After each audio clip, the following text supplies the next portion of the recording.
পানি উন্নয়ন বোর্ড কর্তৃক আজকে 15-20 বছর, কেউ কেউ 50 বছর এই বেড়িবাঁধ এলাকায় বসবাস করতেছে। নদী বাংলা, কিছু লোক হাতিয়া থেকে এসেছে, কিছু লোক সুন্দীপ থেকে এসেছে, তাদের ঘর বাড়ি নদীতে বিলীন হয়ে গিয়েছে। এই ছিন্নমূল্য মানুষ এই নদীর বেড়িবাঁধের পাশে আশ্রয় নিয়েছে। বাংলাদেশ সরকারের বিভিন্ন সরকার এইখানে উপস্থিত ছিল, কখনো বেড়িবাঁধের মানুষকে উচ্ছেদ করার চিন্তাও করে নাই। আজ আমরা অতি দুঃখের সাথে বলতে হয়, এই বেড়িবাঁধের কয়েক লক্ষ লোক আমরা পানি উন্নয়ন বোর্ডের জায়গায় আমরা বসেছি। আমরা যাবো কোথায়? আমাদের ঘর নাই, আমাদের বাড়ি নাই, আমাদের ঘর বাড়ি সব নদী নিয়ে গেছে। আমরা আজ বেড়িবাঁধের সরকারি জায়গায় অবস্থান করছি।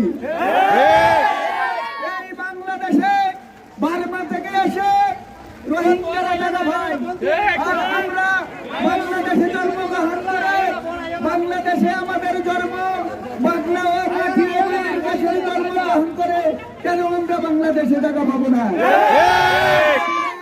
এই আষাঢ় মাইয়া বৃষ্টির ভিতর মাননীয় প্রধান উপদেষ্টার কাছে আমার আকুল আবেদন, আপনি দেখেন এই বেড়িবাঁধের লোক কত কষ্টে জীবন যাপন করতেছে।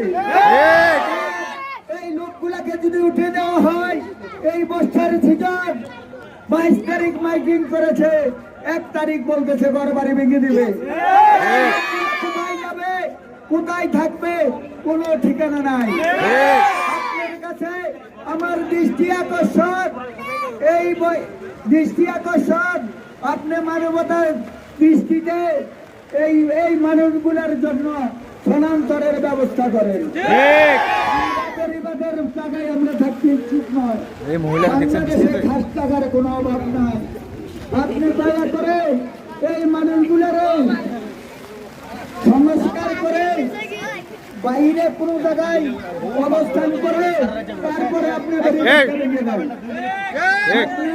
কয়েক মাস সময় নিয়ে এই মানুষগুলোকে অন্য জায়গায় স্থানান্তর করে এই মানুষগুলোর একটা মাথা গোজার স্থায়ী করে তারপরে আপনি